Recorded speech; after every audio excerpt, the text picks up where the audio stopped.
Good evening, guys. I am very happy to see so many of you in the chat. I was reading your messages very attentively. Please confirm that you can hear me and see me well so that we can continue. It's kind of our tradition. And I totally agree that we do need a raccoon emoji because, I feel that this is a special animal for us right now. By the way, I can introduce you to the Ukrainian name of the raccoon. How do we say it? A Ukrainian word of the day for today. That is yenot. Yenot. And we don't have raccoons as wild animals in Ukraine. They only live in zoos or other reserves, but they are not typical for Ukraine. But as you see, now they are. Thank you so much. And I've been reading your messages. So many beautiful greetings from the United States, from Hong Kong, from Denmark, from Finland, from London right now, and Massachusetts, Oblast. I've told you already that I love it when you say Oblast. This makes my heart pounder. And by the way, our designer, the co-author of this beautiful t-shirts, has an idea to make some with Oblast. And I've got lots of interesting questions below the photo in community tab. And of course, I will be glad to answer your questions. And I want to thank you for your attention, for being with me. One of our moderators, Martin, is not with us today, but we send our thoughts and prayers to him because his mother is ill and he has to be with his family. And may all the best in that situation be with him. But I see that my friend Spencer is here. But I know that we have a perfect community and we don't need moderators for us. We just need to protect. I'd say this is a scammer and troll police. And also, I know that the majority of you who are with me for a long period of time, you know that, but maybe there are some new people. So I would like to stress that I never invite you to chat on WhatsApp, on Telegram. I communicate with you in comments. I always read them. And you inspire many of my videos, many of my decisions in my life. And I honestly consider us a community of friends.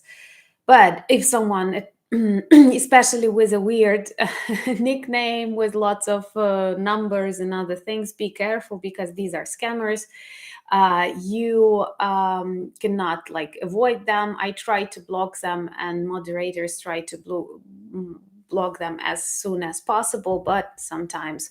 So please be careful. And once again, I never ask for money. I'm always grateful for coffees that you buy and to my patrons, to those who buy our merch, but this is just your choice, not something that I ask you to do.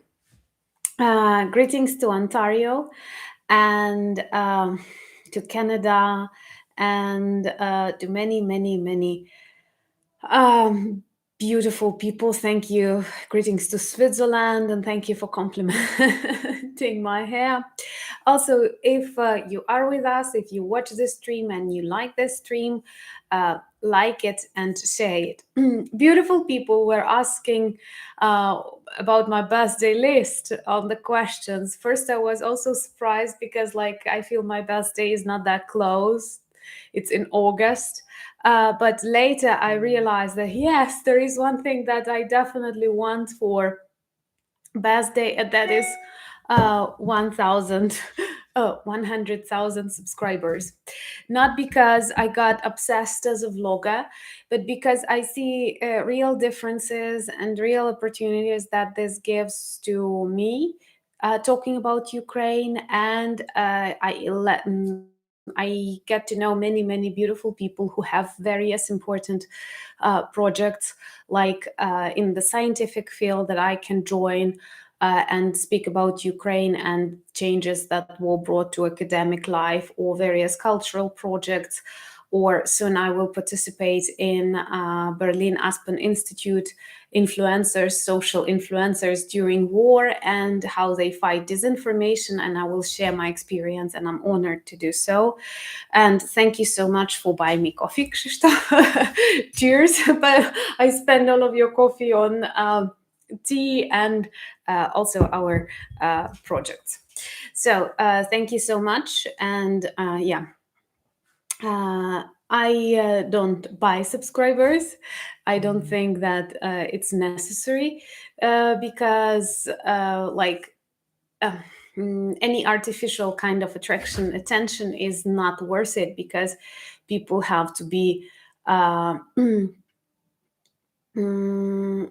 people have to be involved in a topic that we are talking about. Berlin conference is not going to be a conference, but it's going to be a couple of days, and I'm traveling to Berlin physically. This is going to be one of my rare trips during this period of time. And by the way, I wanted to ask you, how do you feel if we will connect, for example, these days? This will be beginning of June. If we will connect via brief live chats like every evening, if I won't have normal opportunity to record videos, but I will want to share with you my impressions and my feelings about what's going on in Ukraine at that moment. So do you think it will work for us? That's just like I'm trying to figure out, because for me, this is oh, greetings from Hague. That's so important. I hope one day we will meet in your beautiful city, watching watching Putin trial and other people's. So thank you so much for the support of this idea, because, like, from one point of view, I understand that we can take a day off or something, but for me personally, it's so important to feel the connection with you in various difficult times in my life. I loved this connection with you, and it helped me a lot. So I feel like I don't want to break it, and we have to adapt. And if I will travel, and if live session will be good, so okay, then we will have live sessions from Berlin. Sounds like Eurovision, or I don't know, or something like that. I will let you know, and we will keep in touch, and maybe there will be some interesting things. So thank you so much that you love my flowers. I'm a huge fan of peonies, and they smell really well. That is kind of unusual for many modern flowers, but these are simple traditional flowers and one of my favorites. I'm a huge flower fan. Honestly, I realize that because it feels like I talk a lot about flowers. Okay, now I think I'm ready to answer your questions. And later, I will introduce you to some updates on our Sunday project, and I will be happy to do that. Oh, my earrings, super cool! Thank you. Honestly, these are not very expensive earrings. These are summer version. Well, that they are cheap, but my mom bought them to me, and they are very meaningful. Oh, meet and greet in real life. I would love to do that. We can think of that. Maybe that could be a good idea somewhere closer to my birthday. But it's so bad I cannot invite you all in Ukraine. Honestly, of course, there are lots of places where you can feel more or less relaxed. But at the same time, we've adapted a lot. And I know how to behave in a situation when something goes wrong, and you have to react quickly, like you're trained a little bit. And at the same time, you don't have that experience, and that's why I still do not advise to travel. And Okay, I need to make a tour plan. Good. I need to get 100,000 subscribers and make a tour to celebrate that. So, question about my university classes. My university classes are going in offline regime. Everything is fine. We were able to conduct them. When we are not able to do that, um, then we like sometimes we have air raids, then we have to hide in bomb shelters, and I've shown you in my Instagram. By the way, if you don't follow me on Instagram, you can subscribe. I'm not that active on Instagram as YouTube. I feel the difference between two social media, but some stories and some minor updates, different updates I share there. And good. So we are able to meet offline, and the lectures will end soon, and we have the period of exams, and then finally vacations. So um, no, I'm a Leo. If you're talking about my birthday is on the 13th of August, and I'm a Leo. But that's like, why are you talking about my birthday? We have all the summer ahead. On birthday, I typically, um, on my birthday, I typically feel a little bit sad because it is close to autumn, and I'm very much a summer person. I'm so much a summer person. I always feel much better in summer than in winter. And now, like, taking into account that I lost my mom and my dad in winter and close to Christmas time and New Year, so perhaps these are not my favorite time for a long period of time. Okay, there was a question about programs for traumatized children. I don't work with children. I'm not a teacher. If you mean programs for traumatized students, or well, like, I'm not a specialist in that. Of course, there are lots of psychological and educational programs, lots of camps that work with such children, and not only in Ukraine, also abroad. The support is really strong, especially to those children who lost their parents or whose parents are at war. But this has to be done by people who are professionals, because when we deal with serious psychological traumas, we have to be very careful not to worsen them. And that's why it is, but of course it's happening, and much attention is paid specifically to those children who live in severely affected areas by war. So of course, yes. Yeah, we celebrate name day in thank you so much, Edwin, for coffees. And I will thank people for coffees, because honestly this was something I did not expect, also as a part of vlogging. And like, actually my subscribers taught me there is a service, buy me a coffee. I did not know it before. Yeah, we have a name day. There are a couple of name days, because I'm Anna, and you know that Anna is a popular name. And but somehow I liked celebrating mine in winter, far away from my birthday, but it was our family tradition. And by the way, I don't know if you followed this. Ukraine Orthodox Church is finally switching to Gregorian calendar, so we are going to celebrate all the holidays with you, apart from Easter, because Easter is not connected to a calendar. It's celebrated according to a specific formula, and it feels like our formula is better because it's warmer. Our Easter is, sometimes it coincides with Catholic Easter, but sometimes it's 2 or 3 weeks later. And in Ukraine, it's getting warmer.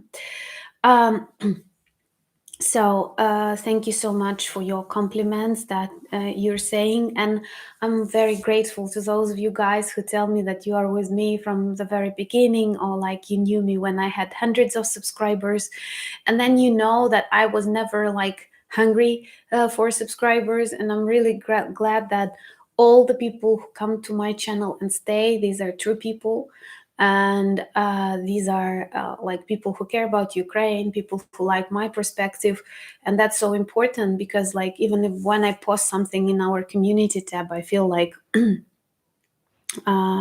it is important that, like, it's the information that you need. Of course, government provides people and elderly citizens who were affected by war, and not only elderly, especially at the beginning of war, and those people who lost their relatives and those people who lost their flats. Everything that is possible is done to do that. Thank you, Jennifer. And I like Jennifer. Jennifer is a very beautiful name, and someone who, I don't know who, also bought me coffee. So thank you very much. That's someone. Um, I'm glad that you like Soviet Myths Debunked series, and all of the new people who joined me uh, is like always very important, and I'm really grateful that you join our community. And okay, Mm, now what are the questions? What are the other questions that, like, I received? Yeah, you may. Soviet Myths Debunked is great series, and I'm really glad you like it. But this Sunday, you're going to see something a little bit different. On my community tab, we had a voting, and it turned out that so many people want to know more about Ukraine and some positive things. Uh, and and this kind of something that I also want to speak about, because Ukraine is not only about war, and some war connected things can be good. So this is I hope you will like it. Anyway, tomorrow we'll see that, and I hope there will be more views and you will like it. I had a very good question, and thank you, Cynthia, for buying me coffees. I had a very beautiful question. What Ukrainians think about Russian state and Russian people? Um, I don't differentiate them. Like the majority, I like the quote. Some one of my subscribers taught me uh, that when the country is run by a dictator, it is not only dictator to blame. And in Russia, there are 140 million people, and they had lots of ways to change their country. And at the beginning, after the collapse of the Soviet Union in 90s, so many people believed Russia will grow into democracy. But there is something inherently wrong in the way they perceive the world, that they continue develop, like every 10 years, every 50 years, they get new Stalin, new Putin. And the majority of Russians honestly support this war. Of course, there are some good Russians, there are some suppressed Russians, there are Freedom Legion and others, but the problem is, in general, Russia is an extremely toxic and aggressive country, and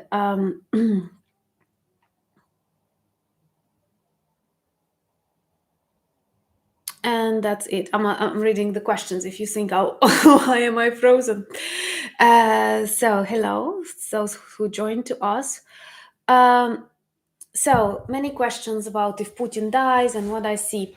Well, first of all, let me tell you how I feel as a Ukrainian.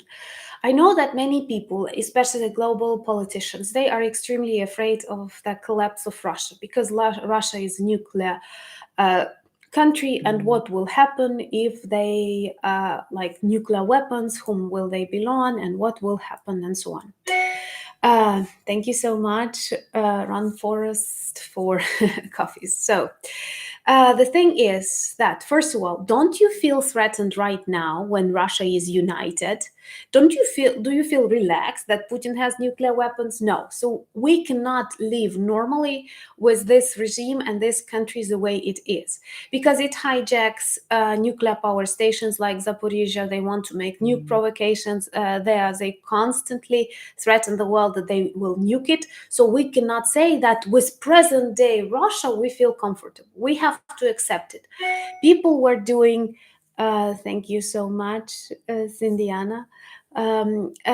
We were working so hard to prevent this war in Ukraine globally. People were trying to stop, like people were doing actually lots of mistakes because they did not want to provoke, to escalate. Look at the annexation of Crimea that went unnoticed. Why? Nobody wanted to make Russia angry. But Russia is a bully. It acts this way. If it sees that no reaction, they continue. If they grab Ukraine, for example, they will continue to Moldova. Then you think that NATO is untouchable. Like everybody thought Ukraine is untouchable. Thank you, John, for coffees. Cheers. And Rudy's, thank you so much. And this is tea with lemon. And I know people tell me that's Russian tea. And I say that in English you call it. In Ukraine, we don't call it that way. And then I say, okay, I'm finishing it. Thank you so much for becoming my members, Martin, and for your support, honestly, because like I have never thought I will be able to develop this project more, to film, hire studios and people and so on. Thank you. And Krzysztof, thank you so much. And I will read the question later about something about flowers, and questions about flowers must always be answered. So we cannot feel safe with this kind of Russia. So perhaps, and I wonder why no one of global politicians, global philosophers do not want to speak about the future collapse of Russia and its reshaping, because there is no other solution to this war. If we freeze this conflict as Russia wants now, it kind of tries to push to negotiations. You see many new messages appear about negotiations. Why? Because Russia is losing on the ground. It needs negotiations. Then it will freeze this conflict, and it will continue doing it the next time. And they will take a break in this war for a year or two. Do we want to live in the world that is constantly under threat? Of course, no. So, first of all, this war must be won. We must make our channel meeting in Hague, watching Putin dead or alive. And I see we have people who can help us with the preparation of that. And after that, serious changes must happen inside of Russia. I don't remember what someone really clever told me once, like, how can you control such a huge, enormous territory? Russia is the largest country in the world. It actually does not need any new territories. It has more than any other country on the planet. And it's extremely difficult to control such territories if they are not united by normality, by economic well-being, and so on. And perhaps the only way for Russia to lose its empire ambitions is actually to fall apart. And then we will have normal-sized Russia and many new peoples, possibly even in Siberia, in Tatarstan. Chechnya is not Russia. Come on, people. They look different. They follow different traditions. They have different languages. They have different religion. And they are suppressed in Russia. Like Udmurts, like other people, they are not able to use their languages and so on. So actually, we will not lose anything. And I remember that when Soviet Union was collapsing, many people were afraid of that. Once again, because many new countries, nuclear weapons, and Russia was seen as a guarantee for normal future. It was a huge mistake. But come on, Soviet Union collapsed and there was no nuclear war. So don't be afraid of Russia's collapse. It does not equate to nuclear war. Putin at power and people like Putin after Putin, that is a true threat to the planet. because it's just like Northern Korea multiplied by 100. That's why I honestly want more and more people to visualize this future reconstructions of Russia. And so, who can come after Putin? Different people can come. First, worse than Putin. This is when we don't win this war and people will have to, I don't know, continue fighting, and then some stronger radicals, Russian Nazis, and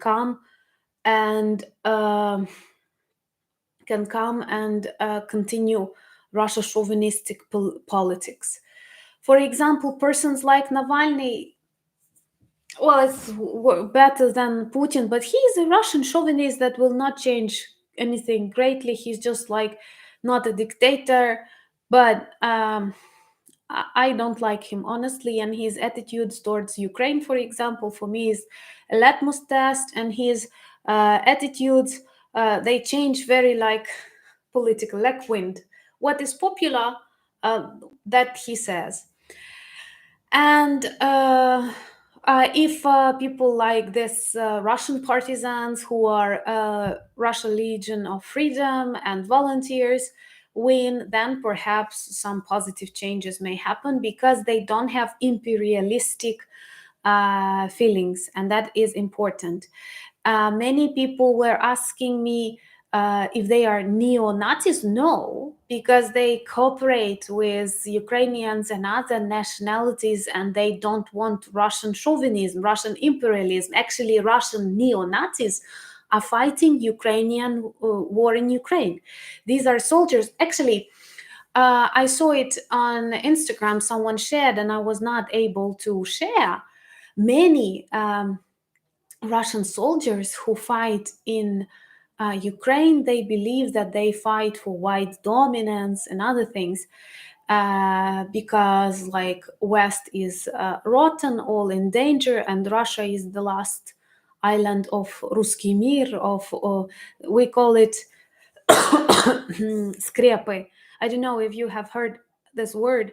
I don't know how to translate it properly, but these are just like old fixed stereotypes they consider to be of paramount importance. And actually, if you look at their narrative, even if you look at the image of many youth in Russia, they resemble young Nazis. And that is a problem. Okay, a TED Talk presentation. I don't know if you're talking to me, but yes, I agree. Um, Thank you so much. So that's why it's very problematic with Russia, and it is not like a war for some people say for money or for territories. It's for ideology. It's between authoritarian regimes and democratic regimes. It's between freedom of choice and suppression. It's about like presidents whom we mock and change, and dictators who they worship. That's why it's so important to win, because if Ukraine loses, they will continue to other countries and they will give inspiration to other regimes. And you pretty well know that Russia is hungry. Greetings to England and other countries that watch us, and that is very, very important. I'm really glad that you are with us. And also, I had a question about Lukashenko. Lukashenko is a dictator. He is the longest dictator, perhaps in Europe.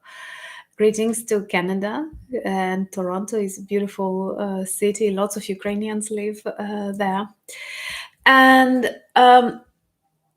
Lukashenko, like he lost the elections. He feels that there is not so much. Um, Inspired by supported he's not supported by his people. I have always told you that I'm super optimistic about Belarusians. I believe Belarus people, I don't want to say Belarusians, they can develop better society. They were trying to do it in 2020, and we did not manage to help them, and the world was not very attentive. And now I realize that it was so, so important. So anytime you see a country is fighting for democracy, for freedom, tries to change something, we have to support all of these countries, because later we will see that it may be late. Imagine that Belarus would be more democratic than it is now with Lukashenko, and Ukraine wouldn't have been attacked from its territory. So this would be a serious game changer. Now they place nuclear weapons in Belarus against all the rules, norms, and so on. Come on, Belarus is not a nuclear country. It was denuclearized. How do you say it? Same as Ukraine, according to Budapest Memorandum, you know. And now Russia does not follow any rules. And if we are afraid of escalation, it's not Ukrainians and not Europeans who escalate, not Americans who escalate. It's Russia, it's Putin, and people who are, and their society in the majority is very, very chauvinistic. I know some Russians, we, like many of them, came to live in all Ukrainian cities during Soviet times. They were choosing better climates, better cities, better opportunities. They were taking better positions, um, and they did not want to learn the language, to follow the traditions. They were very often mocking everything. Yes, Ukraine was very much interested joining NATO before 2014. That is a very good question. In 2008, Ukraine was very eager to apply for membership in NATO and Georgia. And that's the moment when Russia started actually its political military operation. All the problems begin with that period when they more um, aggressively wanted to put pro Russian figures in ex Soviet republics that they consider their zone of influence. And I believe, honestly, like, I'm very grateful that many of you are kind and you invite us to NATO and to the European Union. I know the road is going to be long, maybe even longer than we deserve. And sometimes when I look at Ukraine in 2004, after Orange Revolution, when people stood for European values, when people stood against Ruski Mir, but no one was dead, and people were trying to change the country for the better. And if we were accepted to the European Union and NATO there, then in 2004 or 2008, um, this war wouldn't have happened. Hundreds and thousands of people, of Ukrainians, would be alive. And that would change a lot. And sometimes when I think about these minor things that we did not correspond to, I'm not going to be mean or Russian style, but many countries who joined European Union were on our level or even lower economically. But one of the reasons that people don't talk about, people often say that, like, you have corruption like everybody has, and our civil society is active and we are fighting that. And but at the same time, one of the reasons that many countries are afraid, Ukraine is big. Like, we are really big. We are the biggest, the largest by size country. We have our language. We have lots of people speaking Ukrainian language, big population. So when we enter European Union, you will actually feel it. And this communist past and other things. So that was a problem, and people decided, like, okay, we'll see. And of course, it's not the guilt of all of these organizations or Ukrainians. It's the guilt of Russians that so many Ukrainians die, and we have to remember that forever. But At the same time, uh, it could have been very different. And all of these beautiful words that we talk about, like equality, freedom, democracy, uh, choice, um, they are not words. They are not words because we Ukrainians die for them, and that's like now I realize that this is not something theoretical. This is something very practical, and we have to remember and think about that.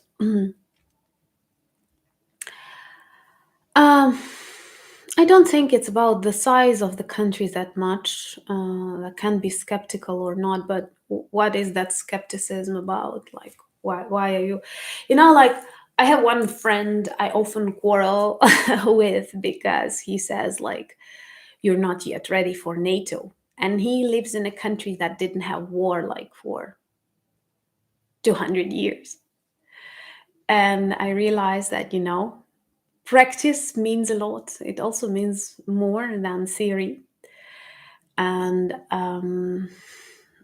like, I think that we have to try and support each other. We try to um, like push each other. In your case, you like this and you like this, but all together we can become stronger.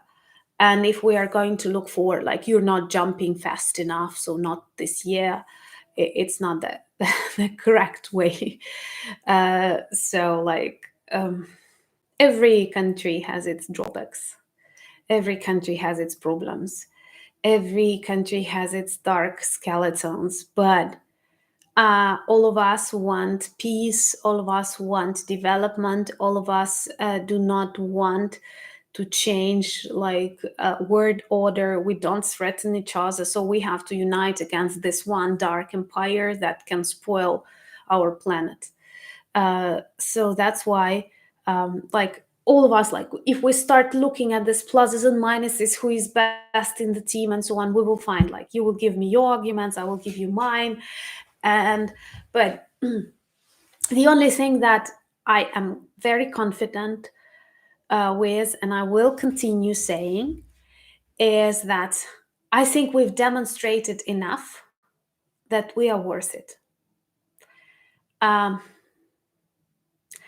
and when you think about people that will join, for example, European Union, and you don't like one of our ministers, it's one minister and millions of really good people. Millions of people who spend money on their army. Very rarely you will experience things like that. We honestly donate, like, everyone. Money are taken from our salaries. So even if you don't want to donate, you donate. We receive lower salaries during war than during ordinary time. We live in this country, even though we know it's deadly dangerous. Children go to schools and people try to preserve this normality. We don't, like, even when we have fun, because yes, we do, we celebrate Easter, Christmas, and so on, but we have this deadly atmosphere. Like, we have funerals every day, we have really bad news, we can be nuked, chemical weapons can be used, like, news that we read are bad all the time. We cannot plan. You're asking me about best day, how do I know what will be on my best day, like? And so many things, and we are normal at the same time. We are not orcs, we don't hate the world. uh, so I think that, mm, I don't like it when, um, like, I know that lots of your countries went through very many difficulties to build healthy and good societies, uh, and we're also doing that. And once again, I think we are worth it. I honestly think it that we are worth it. Um, okay. Mm, so It feels like I'm advertising L'Oreal, who's using I'm worth it. Uh,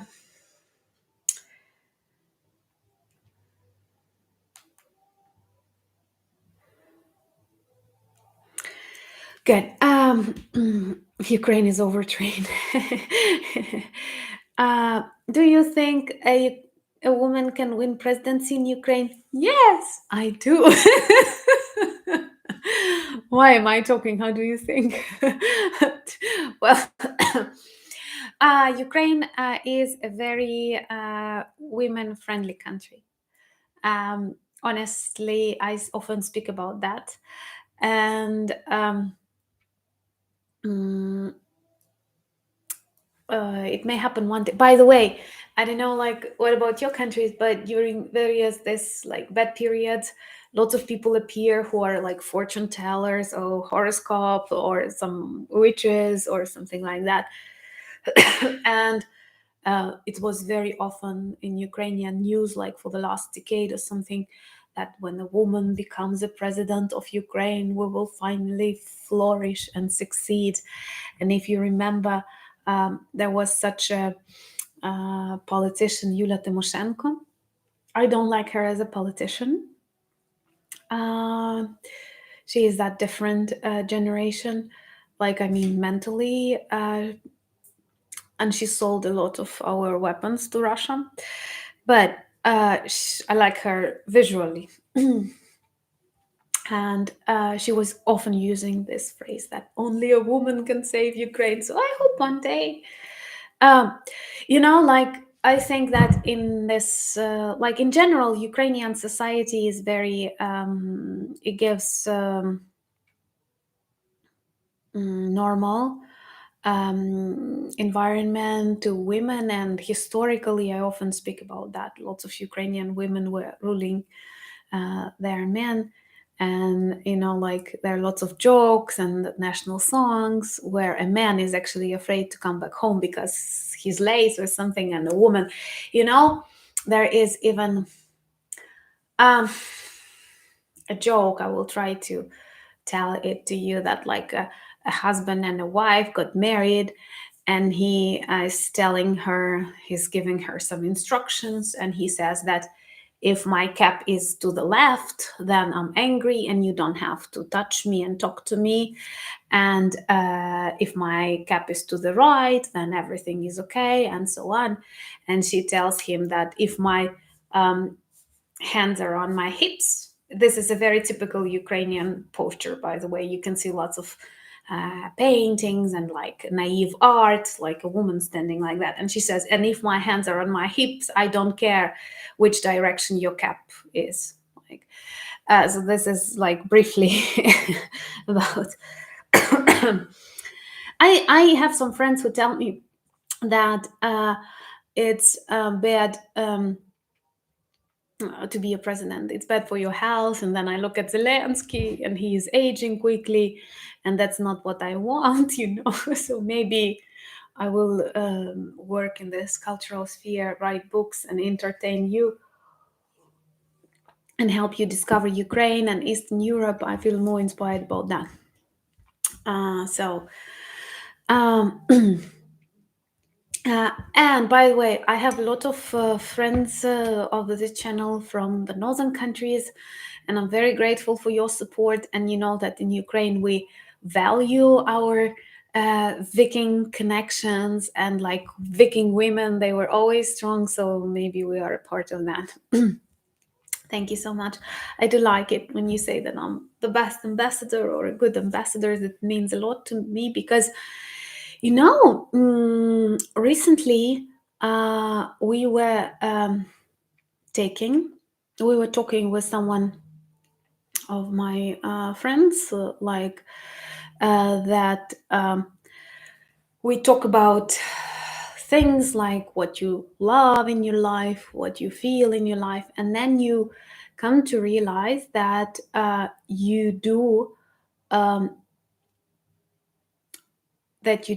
love your country. And like, it's not the words, like people say, I come from that country, I like that country. you desperately feel how much you like it, how much you love it. And it's not something, not the words, because our daily life, I'm sorry, I'm fine already, but when I'm talking a lot, I may cough from time to time. Hopefully, it's not in the microphone and you don't hate me at this moment. And to tell you the truth, like when I think about, I feel this love spiritually and even physically to my country. And even when you think about, it's like future, there are lots of opportunities. You do realize there are lots of opportunities, for example, for a person like me now to leave Ukraine and to live anywhere in the world that I want. And but I don't want to. I like traveling, I like discovering new countries, I like speaking in that new countries about my country, but I feel very much connected to my land, and I love it, and I'm here because it's my choice. And there are millions of Ukrainians who are here because that's their choice. And greetings to Romania and Sweden, uh, and I'm really glad to see you here. And there are lots of things that I know that are wrong in my country, same as you know things that are bad in your countries. But there is something bigger. And I think that we actually become real humans when we realize that there are things like abstract things, not material things that we love, but these abstract things, and they are more real than physical things. And when I'm looking at my street, at my trees, at my capital, at my trains, I see their imperfections, but I feel they are mine. And now, when they are so fiercely fighting for life, I cannot describe you what emotions it can cause from time to time. And sometimes I even think that I'm like rich in that I can feel it, because in normal conditions you will never experience that, but in these critical conditions you feel that. Why am I here? Why am I doing this? Well, because of love. So this love to your country is real, and that's what we feel. And I am so happy and inspired that many people who may not speak about that, who may not be that articulative, who may be concentrated on other things, but at the same time, they actively love the country daily. And thank you for your kind words. So maybe if you like this video, like it so it becomes more visible on YouTube, and we will reach 100,000 kilobyte 100. Oh God, that's too much. By the way, numerals in Ukrainian are much easier than in English. For example, I have to say uh, um, 100,000. And in Ukrainian, this will be 100,000. 100,000. Yes, the history of war between Russia and Ukraine is really long, because Russia always needed Ukraine. Ukraine, if you read even some Russian writers, you will see how jealously they described the orchards, the houses, the women, and the children, and the dinners of Ukrainians, because Russians are more careless. They are not working hard on their streets and their houses. They like, yeah, I can make a video on the history of Ukrainian national anthem, and I will do it with pleasure. So um, here it is kind of when you travel to Russia from Ukraine, people often describe it that you see that fewer and fewer like houses look nice. They don't have like orchards. They don't like. It is reflected in many things. I don't know.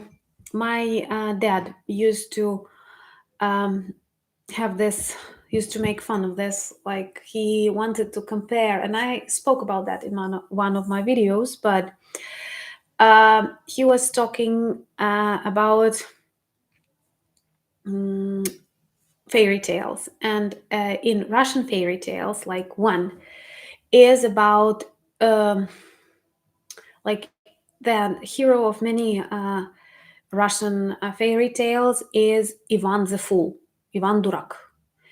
And they like it when the fool gets something, like just because he came to that place or something, like he's full, he does nothing but he gets everything. Or then they have another character who does not do anything, he lives on this oven, like I don't know what's in the house, like old style, this like where it's warm and you can sleep on it, and he has a fish that helps him do everything, and they never have food in their fairy tale. So like all of these characters, they need to find food, to collect food.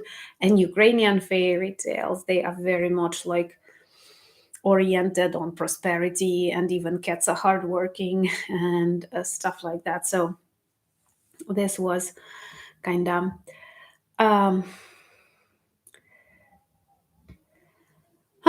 we feel good about Poland. If you're asking me, I live really close to Poland. And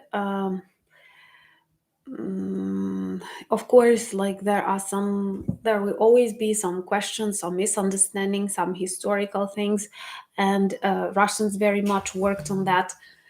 But in general, Ukrainians and Poles are very close. Someone asked me if I can understand. Yes, I don't speak Polish, but I will understand like 85% of what is said to me. I don't know what about Czech. I've been to Prague once and I did not communicate with people, so I did not encounter much. Zhytomyr, a little bit different. Let me spell you Zhytomyr in the Ukrainian way. I have been to Zhytomyr, nice city. Zhytomyr. Mir, this is like Russian. Zhytomyr. In Ukrainian language, we have more sound. And we even had at the beginning of some words, but now, after a long period of time of Russification, is less used, but good. So I forgot what I was talking about, and I have a question. How are your local businesses and restaurants, cafes coping? Everything is fine, everything is working. Of course, when we have air raids, we don't work, and it differs because I've told you that I come from a semi dangerous zone and we are able to continue working and everything. Uh, and yeah, thank you for reminding me. So, cafes and everything is open. And of course, we don't have many like festivals or other things because it's not okay right now. But in general, everything is working, and here we can buy everything and so on. How can you count wars? How many wars? Like many. Well, I'm talking about in Russian crimes series, like in throughout. Like I would describe that we have 300 years of conflicts with Russia when Russia started being an empire. It shaped from Muscovy Tsardom to Russian Empire, and you know that empires are toxic, and that's why they don't feel like they are complete without Ukraine. It's a very vivid example, by the way. When we fell apart, Soviet Union collapsed, many nations were liberated, Ukrainians started living and developing, and Russians felt they are impossible without Ukraine. And Ukraine is very much possible without Russia. And uh, so we have to understand that. Thank you so much, Andreas, for coffees and 20 virtual hugs in your direction. um, oh my God, the Ukrainians celebrate summer solstice. Is it, I don't know the word, is it when the sun is up in the skies and like midsummer? Then yes, of course. And there are lots of magical um, legends and traditions. And like, for example, it is believed that you have to go like that herbs and flowers become magical and you have to collect them in as and use them in your healthcare beauty routine. And also I will google that word for translation. I like that story when I was a baby or a girl or a child. How do you say it? Who I was. Just a second. I don't know what's the English for that. Fern. There is a plant known as fern, and it grows in Ukrainian forests, and it never blossoms like classically. And it was believed that for this specific night, it blossoms. And if you find the flower and you walk with this flower, you can find treasures dug in ground and you will become rich. But at the same time, every evil spirit in the forest will try to prevent you from finding this flower and picking it. So it's something like that. But yeah, many traditions leave, and some pagan traditions are kept, like couples are supposed to jump over fire to clean themselves. So that's also done on this summer. Yeah, thank you. My mom bought these earrings. They are summery. Um, I think that yes, we do have some traditions that are derived from Vikings. And when I speak about, I even had some um, our symbols in our national embroidery, and our jewels sometimes resemble that. Yes, the flag is supposed to represent the field and the sky. Yeah, purification by fire. Exactly. Thank you so much for your support when you give me words. And by the way, when you correct me and give me advice, I'm very grateful. Never angry at that. So you don't have to tell me uh, that please don't be angry. I'm never angry. I am a learner, and I believe that you are feeling good and young and normal as long as there is something that you can learn. This is super important. So I love learning. And guys, I know that I have to say, I want to explain to you. To you. I don't know why I say explain you, because of Ukrainian, you know it, like Slavic people make it. And but a question about Russian language. Many people who spoke Russian switched to Ukrainian. That is a tendency, not because not because they are made to do so, but because that's their choice. And that's because that is their choice. And now, for example, when I was in Kiev, many of you who were in Kiev previously, please forgive the sound. Is it enough light on me, or do you want me to turn on the lights? Because I'm sitting next to the window and I like it natural, but I can turn on. The yeah I can turn on the light. Actually, you just need to say explain something. But if I want to, come on, guys. How do I say? Yeah, I wanted just to give you a Ukrainian phrase so that you would translate me. Okay, thank you. Natural lights. Thank you so much. Petters, thank you so much for buying me coffees. And greetings from Wales. Wales is a magical country that I would like to visit one day. And I like watching documentaries about Wales. And when I was at school, we had country study where we were introduced to the differences between Scotland, Ireland, Wales, and I was very much into that and I love it. So it's just like, when you were introduced to something when you were a kid, you feel this magical atmosphere. So, how do I say? I will explain that. I will explain you. That's what I say. And I'm supposed to say, I will explain to you. Am I right? Greetings to my friends from Wales. To you, yeah. That's yeah, but at the beginning I had a serious problem with the word comments. I'm not going to pronounce it the way I did because I'm afraid I will turn a tumbler in my head and will return back to my problem.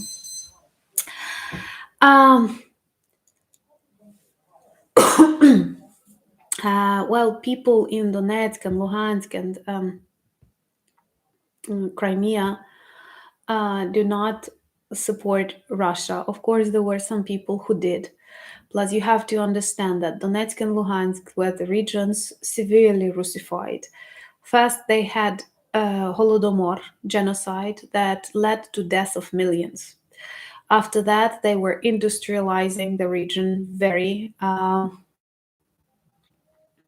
seriously. And with this industrialization, they were bringing people from Russia to work there. Many Ukrainians were more or less successful peasants, were working in the farms, and they did not want to work on factories and plants for lower salaries. And in general, the face of these regions were severely and intentionally changed, ability or something like that. And many people left this region. So we have to understand that today's Donetsk is very different from Donetsk in 2012 or something. Fewer people live there. And Crimea, I see that more and more people are looking forward for the return to Ukraine, and many Russian FSB agents and other people who came to invade it and to Russify it harder are living and selling. So I hope this will change dramatically within the very next years, and Ukrainians and Crimean Tatars will return to Crimea, and this will be very, very, very good. If you like this video and you are with me, please like it because this helps us enlarge our community. But once again, I would like to stress that I'm not fanatical about growing the audience. I'm just about the community of people who really care, because I'm very grateful for the messages and comments that you leave where you describe how you support Ukraine in your countries, or how you follow the news, or how you speak with other people. This is very, very important, and I'm really grateful that you are doing that and that you are with me, just like a true community of friends, not something else. Those who advise Timothy Snyder, I agree, he is a great professional and also a strong voice to support Ukraine, and I'm very grateful for what he is doing. I don't know if I have some new people and I have to speak about some advice to give concerning what to watch. Well, first of all, I will give you advice. Don't watch Russian bloggers because they earn money on you and they don't do anything to save their country. But do watch. I'm a huge fan of Jake Bro. He does fantastic job with very serious preparation and high quality videos. I greatly respect Vlad Wexler, who is a very talented philosopher and a great personality. He's very unusual, and I'm always inspired by unusual kinds of thinking and very deep understanding of the subject he's talking about. Operator Starsky is a great guy. that works hard, and he's like real to the front lines, to the soldiers. He knows it all. It's not artificial for him. Arthur Ray, of course, he does a great job because he feels Ukraine and he travels often to Ukraine and he does magnificent volunteering work.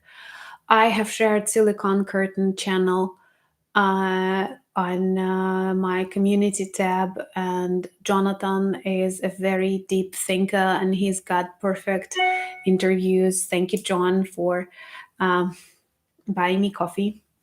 And so that's what I advise you, like those people whom I personally watch and I greatly advice to you. And also, I had a podcast with Fanny, who's French, and she does an amazing job supporting Ukrainian refugees. And but she's more into podcasts, but that is also a perfect lady. I also follow her on Instagram.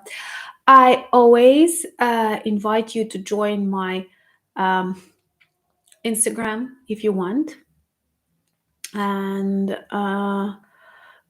because there I try to share a little bit different content. And my Twitter, I cannot say that I'm super active there, but at least you will not be invited by scammers. Fanny Butler, yeah, she is amazing, and I like her feeling of the world too. And yeah, because we are community, so that's, you watch the guys I also watch, and that is really cool. And of course, Timothy Snyder is a great um, scientist, researcher, same as Anne Applebaum. They have strong voices. Of course, when some of you advised me to read him, I did. And also, I read lots of other Ukrainian history books, because we have very good books written by Ukrainians too, but they are not yet translated. But Serhiy Plokhy and other works you also know. Maybe slowly I will introduce you more to this books, and I will be glad to do so. Also, one thing that I promised myself to do, I want to thank you so much for uh, buying the t-shirts and sending me pictures with caps, with t-shirts, with hoodies. This makes me want to hug you, because it becomes so personal. I don't know if you hear that, but I record you as a video or audio thank yous, and hope you hear them. So, and also our merch works well as a conversation starter, because there are different reminders about Ukraine and war that is going on, and we don't have a right to forget about that and to get used to that. Because I really remember the times when one explosion in one city of the world would attract all global attention, and people would worry very much about that. And now um, people think it's like we've got used to that to some extent. uh, so um, so what are the other questions that also I wanted to ask for your help. If I have some people who are active on Quora or Reddit, I would be very grateful if you could help me with sharing some videos, because I am very far away from this social media. They are not popular in Ukraine, and they have so many complicated rules. So if I have someone, please email me, and I will be grateful for that help. Oh, I'm glad that you're listening. That my thank yous. No, I haven't met Operator Starsky in person, and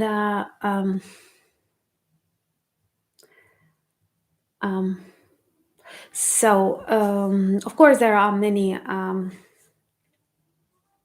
Ukrainian speaking. Um Ukrainian speaking vloggers, but I was concentrating on those English ones and those that I personally watch and I recommend. Of course, you may have others that you like. And of course, the Shields and In Time show, they are really good and they do a lot to support Ukraine. My email address is on my channel tab. You can find it, but I do not answer all emails, as approximately I receive 200 a day. But I read all of them. But if they are just informative, so sometimes I am not able to answer. Um, Someone told me I should hire an assistant, but I don't want to because it's personal and I always read your emails myself, same as your comments. And but sometimes I'm not able to do all the answers. Um,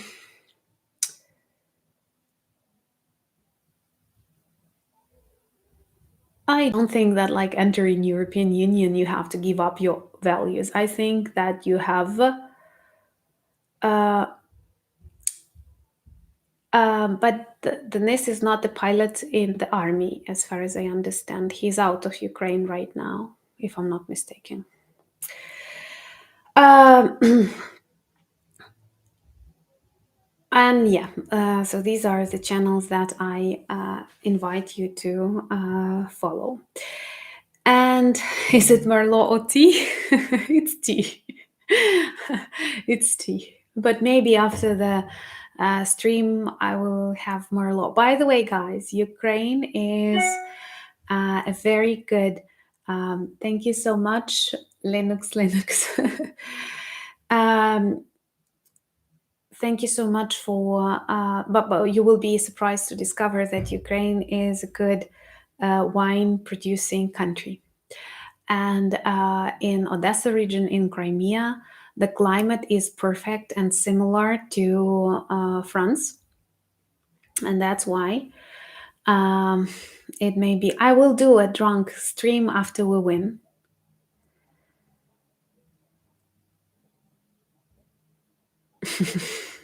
Okay.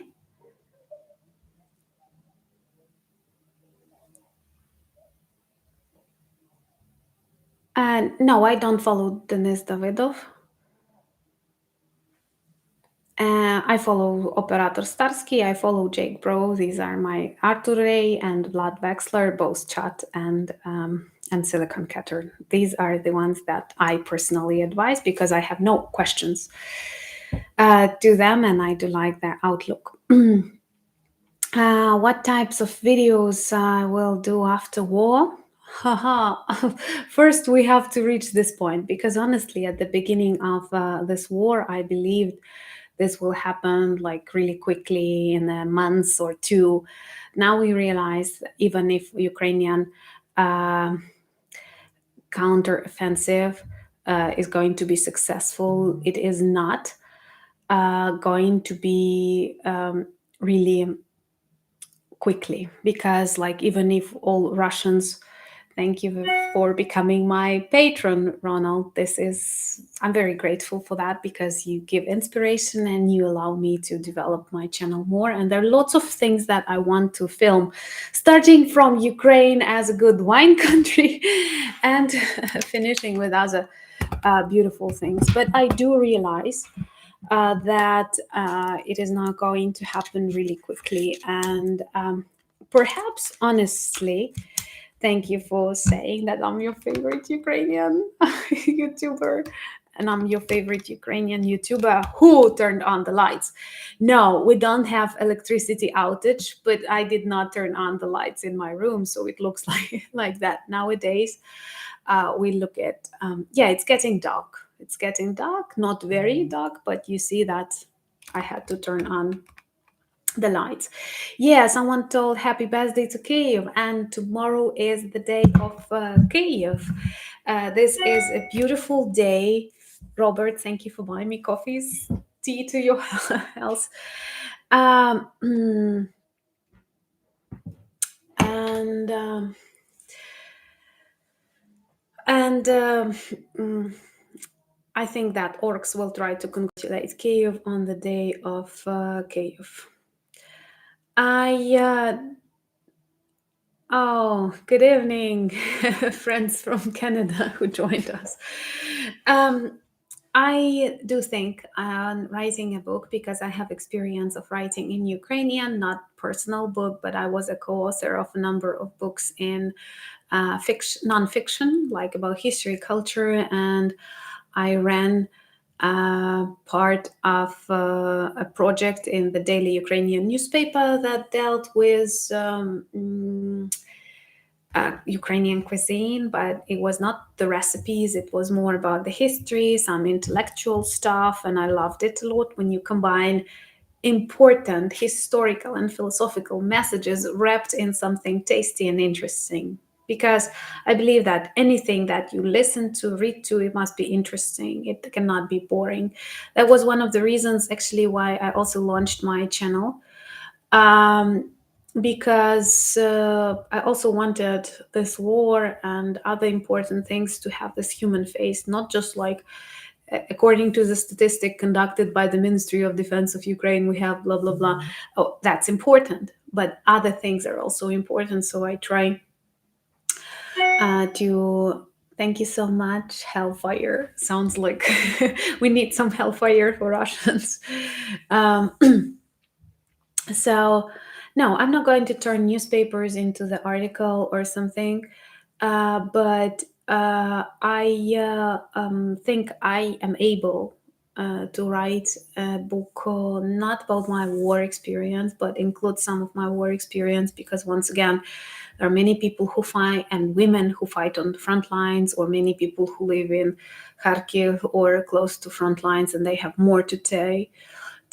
But of course, I have my own experiences, and I know that I can feel like sometimes I even wish I could feel less, because I know if there are some people who can feel like they can feel more than the others, that's kind of good and bad at the same time. So I am thinking about that, like to combine to make it simple introduction to history, culture, and what's Ukraine is. And I have started working, but I get distracted and I have too many tasks and I have to prioritize, and that's what I'm working on. Um, okay, Anna plus Sasha drunk stream. Guys, from what I know, Sasha does not drink, Anna drink, but it's actually difficult to get me drunk, first. And second, when I'm drunk, I'm more serious than when I'm sober. Somehow my brain works that way that I become more silent and more serious. And what that always made me wonder, like my mom, she always felt when I had bad mood, or when I was disappointed with something, or when I was overexcited, but she could never tell that I have drank something. She could not identify me. So that was always uh, interesting for me, kind of unusual. Um, and you were asking about sweet or dry. The Ukraine, like this generation, like of my mom and women like that, they loved sweet wine, and that was like Soviet heritage. But now it's more dry. If you ask me, I'm more dry wine person. Um, Crime levels are not high in Ukraine. I cannot describe my country as dangerous one. For me, it was never a problem like to return back home. I was not worried. My city is okay. Uh, what would I do if I couldn't be an educator? Okay, guys, first, I know that you love my students and all of that things, but I am not like this 100% vocational teacher. I do a lot of other jobs, and teaching for me is just one sphere. So I am not this like person that is teacher inside and thinks only about students and talks about other stuff. I see university as a platform where I can share with them my knowledge and my skills, but I'm not fully dedicated to that. So I don't feel myself like as a scientist or as a teacher full time. What I love most of all is the work of my NGO and various cultural projects with cultural heritage, and I liked writing. Now I also like vlogging. So for me, this is an important point, like telling stories and communicating. Also, I was doing copyright. Yeah, I did a television work before, but that was for a local TV station, and perhaps like uh, not many people watched it, so it was more like fun to try it. But so if you that was a question about from my friend, how do I see myself 5, 10 years from here in Ukraine? I've told you we don't plan that far away because we don't know what will be tomorrow. But definitely, it's not that I want to develop this like academic career. I use it to support my other projects. So for me, academic career is a platform to verify that I'm trustworthy and I know things, but that's not where I want. I actually worked as a vice director of my university for 5 years. I was the youngest vice rector in Ukraine. Vice rector is the substitute of a rector. Rector is the president of the university here. And so it was not about teaching, it was more about international relations. And I was a vice director for European integration and work with students. And that's good.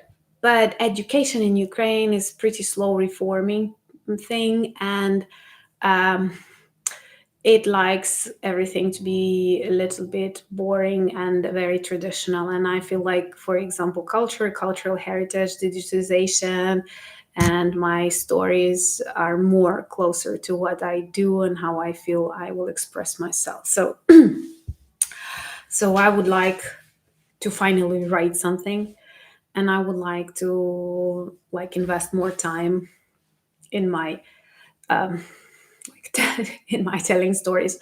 Honestly, with your help, with your subscriptions, I feel like I started taking YouTube seriously, because at the beginning it was like my friends were joking at me because like children, they have this, if you ask modern children what do you want to do, and they say I would like to be a blogger or a vlogger, and sometimes it's a synonym for like doing nothing. So I had this also feeling, and very often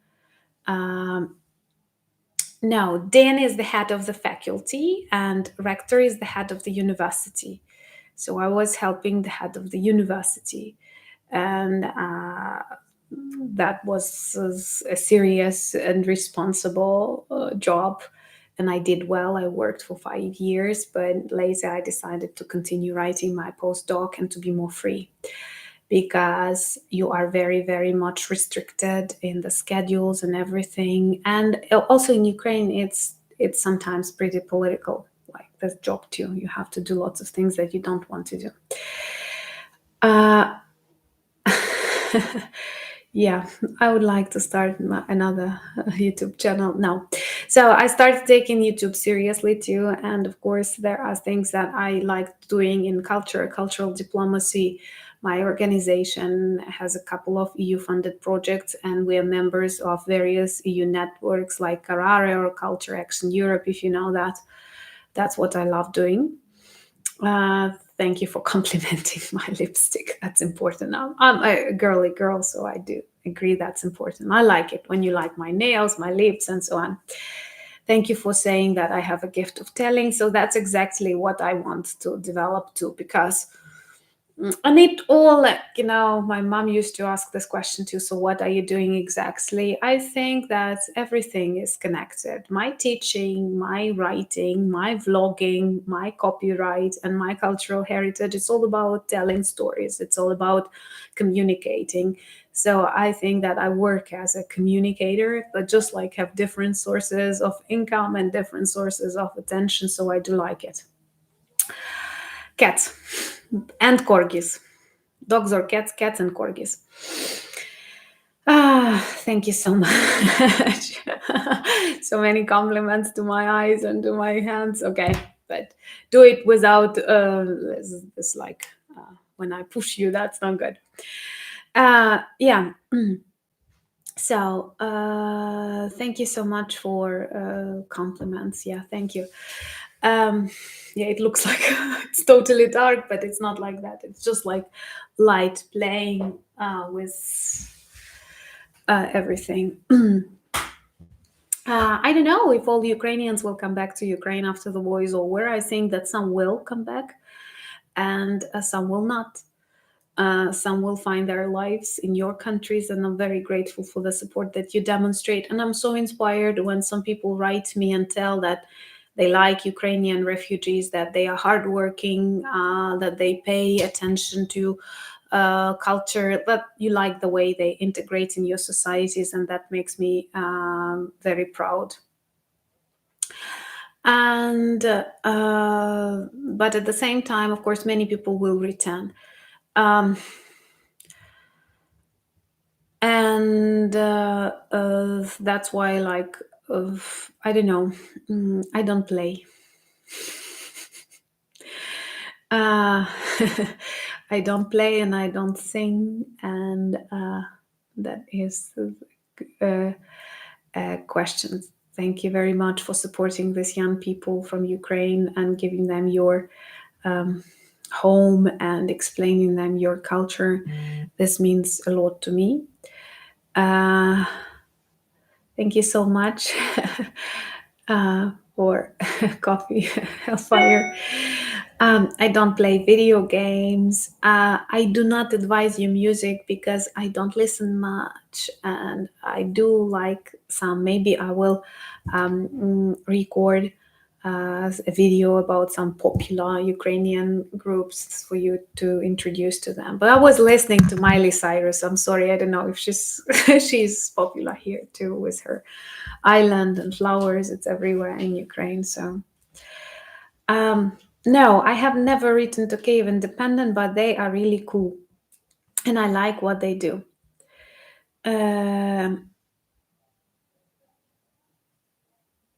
Okay, anxiety. I don't know. I am very bad at singing. I'm not musical. Like I'm. Some people say that I am good at. If you're good at languages, at pronunciation, you're supposed to be good at music. No, as a teacher, as a linguist, I can tell you, these are two different times of. These are two different kinds, and okay, okay, I see that someone likes. Uh, What do you mean? Have you had any requests to do media? Like um, I like these things where I can demonstrate my personality and I can lead a little bit. Because like when I was younger, I wanted to work as a TV presenter, and some of you saw my I have this list when I worked on our local TV, them explaining something about Ukrainian language. I don't like it, and I don't like the way I looked there. But I was once invited to do weather forecast, and I did not. I realized it's not mine because you have to copy everything, intonation, the way you look, the way you speak. So that's not interesting to me. I feel like I have this personality, be good or bad, but like I'm strong with that. So that's why actually vlogs and things like that and books inspire me, because that's the way to tell your story. And for me, it's important. Ein bisschen Deutsch, un poco español. Um, Thank you so much for your kind words. And no, I don't know what that type of personality is.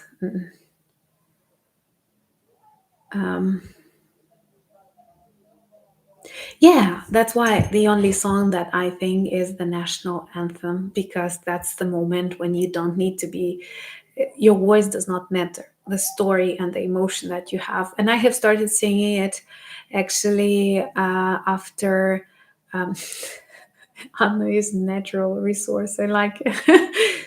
I'm a natural resource. So what do you do for a living? I'm a natural resource. Hmm. Yeah. Mm. So, like, I think it's all about like my greatest dreams and my greatest inspirations are all about like telling stories. I have always thought that like I was doing a lot to be a writer, and like war interfered. I was even writing something, war interfered, and it changed, of course, the focus. And I started vlogging. I never took it seriously, and now I have this beautiful community that gives me strength and confidence, and I want to do more. um, Hello, Anna from Ukraine and Ukrainian dude 88. And so, by the way, I was also introduced to a very nice initiative by one of my subscribers that is to ban and to boycott Russian products. I don't know, in Ukraine, we have done it already, and you will not find anything Russian, or at least openly Russian, on our shelves. It was very active in 2014. Then people were a little bit forgetting about that, and our markets were pretty connected. And then at the start of this war, lots of shops were throwing away the products. So the initiative, you can Google it, was social sanctions against Russia. You can put a hashtag, and people advise that you can, for example, collect all the Russian products in your cart and then not buy it, so that shop owners see that Russian products are not popular. Yeah, Russians still have some products in the world, but um,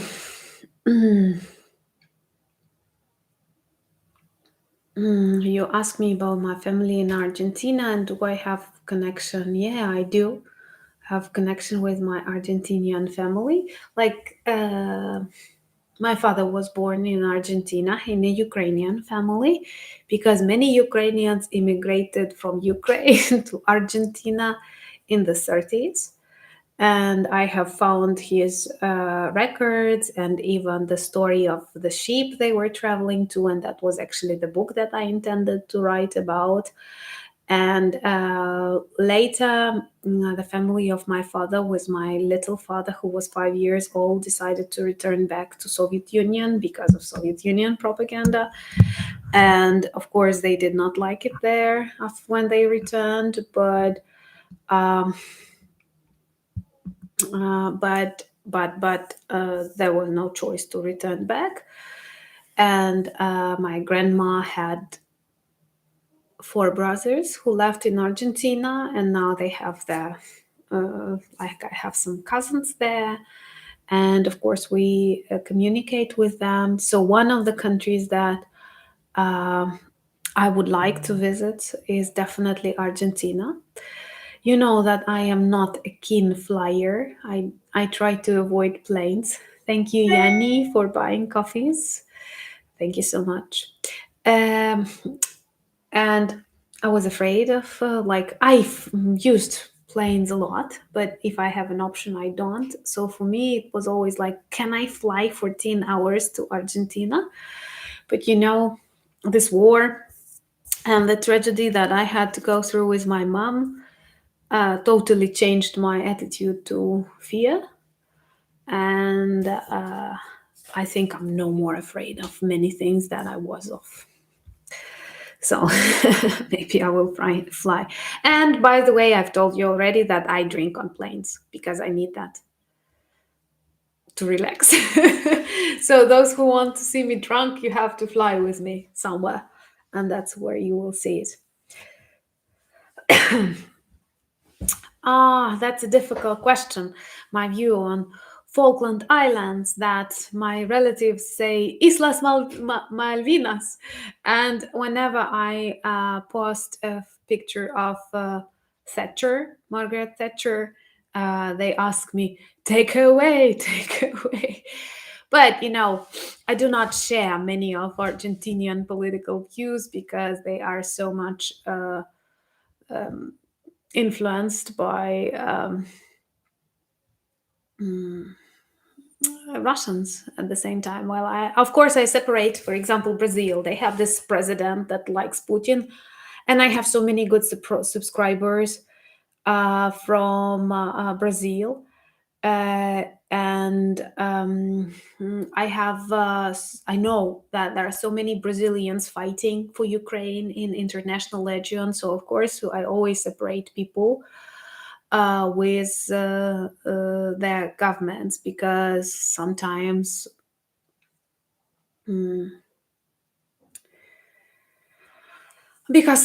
we have to change our president if we don't like them.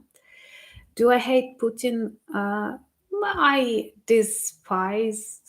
I feel disgust to him. And before this war, it was something that like we followed the news. What will Putin say? What is his vision on this or on that?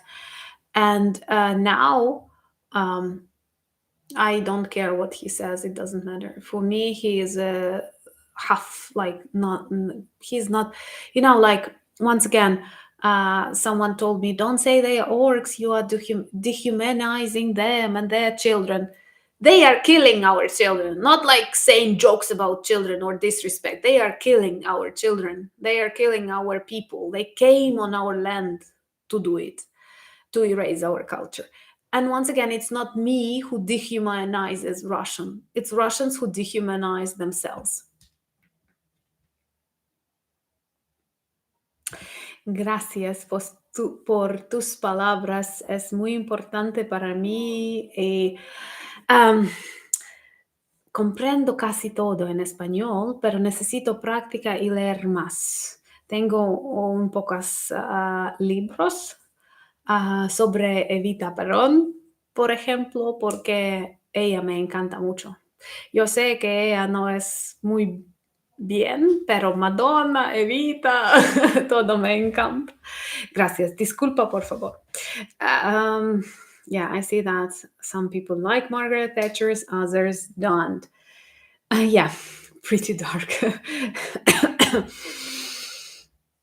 No, I don't speak Nordic language, but you can introduce me. And when I was at the university, we were a bit introduced to Old English. And we loved it so much. We were reading Beowulf, and we loved it so much because it sounded like magical curses or something, and you felt like it felt like you're doing something magical. So I do remember that I was repeating this phrases to make myself realize that. Okay, with pleasure, I will try. Yeah. Ohtere his hlavorde that he elra Norsemana Norsme spjude. That's all I remember. Yeah. Sorry, and thank you. Hit the like if you want to show your support.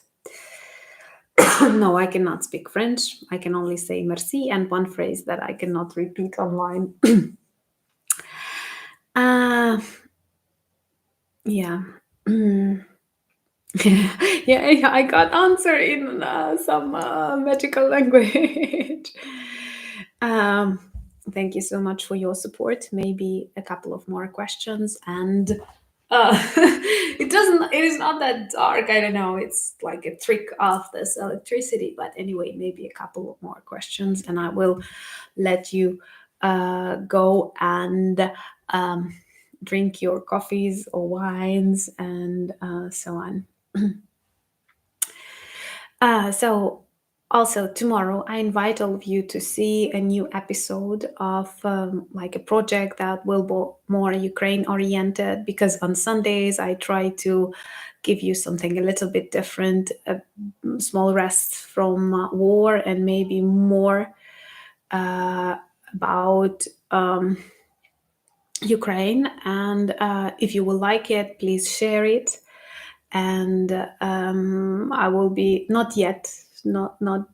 I don't speak Greek, but in my project, in one project of digitization, we have team from Greece, so maybe they will teach me. I have written parts of the books for one project, but not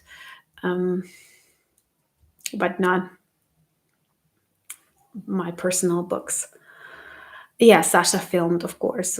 Sasha filmed, and I will tell him that many of you were sending him greetings because he was super excited after our stream. And you know what is funny? After that, the designer, who's also my longtime friend, I'm afraid to say we're like friends for 20 years, Andrei, who does this merch. You can check the shop, by the way. The description is on my channel, the link.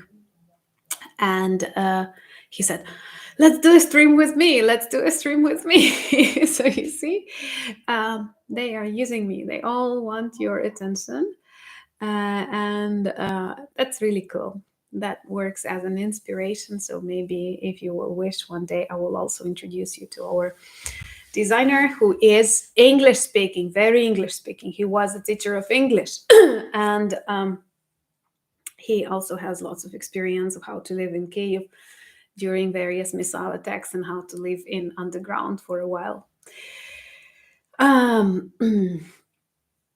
So maybe some more questions and I will let you go. Thank you so much, guys, for yeah, Sasha has lots of good new subscribers. You're making him popular. Alex Sloboda films, and I tag him in Sasha is short for Alexander, and I tag him his channel in all of the videos that he films. So if you want to come in contact with him, you can easily do it as I tag him in the description of our Soviet myths, debunks, Russian crimes, and so on. Okay, famous recipes. Thank you so much. So tomorrow I invite you to watch our new project and let me know honestly, will you like it or not? Also, subscribe to my Telegram. Oh, I don't have Telegram. Subscribe to my Instagram. If you want, the description is on my channel. The link is on my channel. Also, I have Twitter, Discord community. Also, you can check our merch if you like it. And thank you for buying me coffees. I received the coffees today and I'm really grateful for that and becoming my patrons. I value our community and I value this real support that I feel from you. Also, I'm glad that you like the idea that when I'm traveling to Berlin, we can have brief live sessions in the evenings, because I'm not sure I will have time to film videos during the day, and maybe you will help me feel at home when I'm far away from home, because you are my distant family, but very close to my heart. So I will let you know that's beginning of June. Also, you can write me an email if we have many people in Berlin. Maybe we can think of a short, brief meeting. I have a very busy schedule there, but if like many people will want to do that, so we can think on that. Once again, thank you for being my friends. I greatly value that. You cannot even imagine how much I value that. And I'm so proud that you are so cool, that you come from many different places and you treat, thank you, Chris, for coffees. Thank you so much. And that you are with Ukraine in this difficult times, that you discover my country, that you share information about my country. And I feel very much united to all of you. And honestly, you help me live through these difficult times. And you know that sometimes they are really harsh. With you, it's very important. Thank you so much. Svoboda means freedom. Yeah, one we have two words to say freedom, voля, voля, and svoboda. Maybe because that's so important, so we have two words. They don't have serious difference in the meaning, so you can use both. Thank you so much to our moderators. Thoughts and prayers to Martin. Let all be the best it can be. And thank you so much, Spencer, for strength and attention to our chat. And thank you to everyone who was with me. Slava Ukraini!